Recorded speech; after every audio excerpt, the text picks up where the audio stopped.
नमस्कार, मी मोनाली पाटील मराठी सेवामध्ये तुमचं मनापासून स्वागत आहे।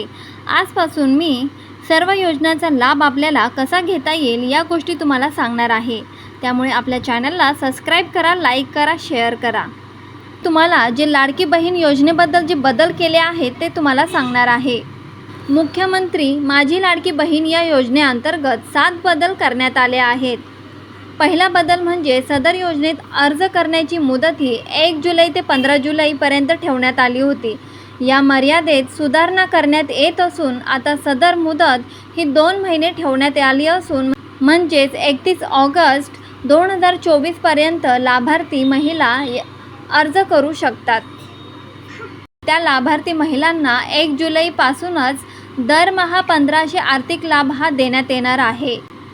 दुसरा जो बदल करण्यात आला आहे तो म्हणजे या योजनेच्या पात्रतेमध्ये आदिवासी प्रमाणपत्र म्हणजेच डोमासाईल प्रमाणपत्र हे आवश्यक असल्याचे नमूद करण्यात आले होते। आता मात्र लाभार्थी महिलेकडे आदिवासी प्रमाणपत्र म्हणजेच डोमासाईल नसेल तरी त्याऐवजी तुम्ही 15 वर्षापूर्वीचे रेशन कार्ड, मतदार ओळखपत्र, शाळा सोडल्याचे प्रमाणपत्र, जन्मदाखला या चारींपैकी कोणतेही ओळखपत्र प्रमाणपत्र ग्राह्य धरण्यात येणार आहेत।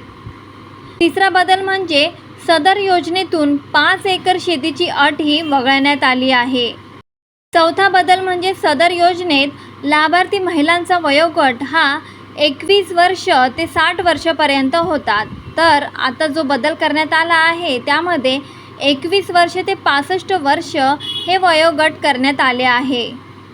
परराज्यात जन्म झालेल्या महिलांनी महाराष्ट्रातील अधिवास असणाऱ्या पुरुषाबरोबर विवाह केला असेल तर अशा बाबतीत त्यांच्या पतीचे जन्मदाखला, शाळा सोडल्याचे प्रमाणपत्र, अधिवास प्रमाणपत्र ग्राह्य धरण्यात येईल। उत्पन्न दाखला उपलब्ध नसेल तर ज्या कुटुंबाकडे पिवळे व केशरी रेशन कार्ड उपलब्ध असेल त्यांना उत्पन्नाचा दाखला प्रमाणपत्रातून सूट देण्यात येत आहे।